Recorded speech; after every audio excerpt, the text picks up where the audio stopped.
standing outside of the house that I grew up in, and I'm home visiting family and friends for Thanksgiving.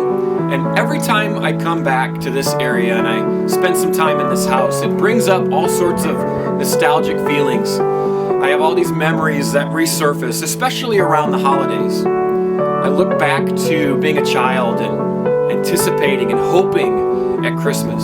I can't help but think about all the hope and the longing and the expectation that I had as a child in this home during the Christmas season. You know, I remember Christmas Eves, tucked into bed, longing, not able to go to sleep, just filled with excitement, filled with anticipation for Christmas morning.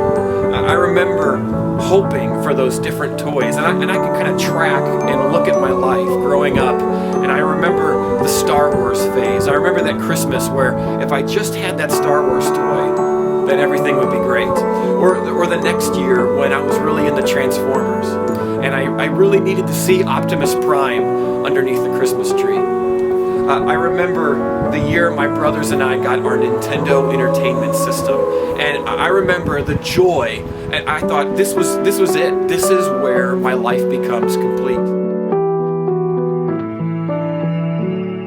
As we take some time this Christmas season to observe Advent, I want you just to think about what it is that you hope for. I know that we talk about gifts at Christmas, and there's gifts that we hope for and we long for.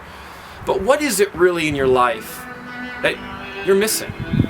Because here's what I found. You know, as a child, I wanted these toys, and I thought that they would fulfill me.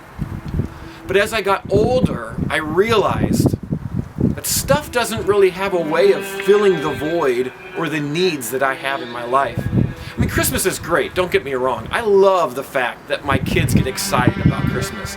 I love seeing the joy and the excitement and the anticipation that they have.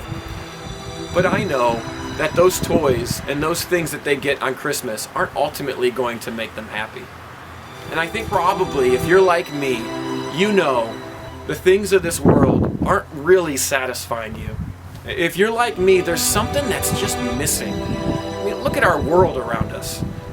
We have a situation not too far from us in Ferguson, Missouri. There's a lot of tension and violence and anger and frustration. And I don't see a lot of hope there. I don't see a lot of peace or contentment or joy. But here's what I want us to know. Christmas is about bringing us hope and joy and peace and love. I just want to encourage you during this Christmas season to consider what it is that you really hope for. Are you hoping for things that are really not going to satisfy? Or are you hoping for something that is ultimately going to satisfy? Because when we hope in things that are temporary, we're going to have temporary results. But when we hope for things that are eternal, that leads to eternal results.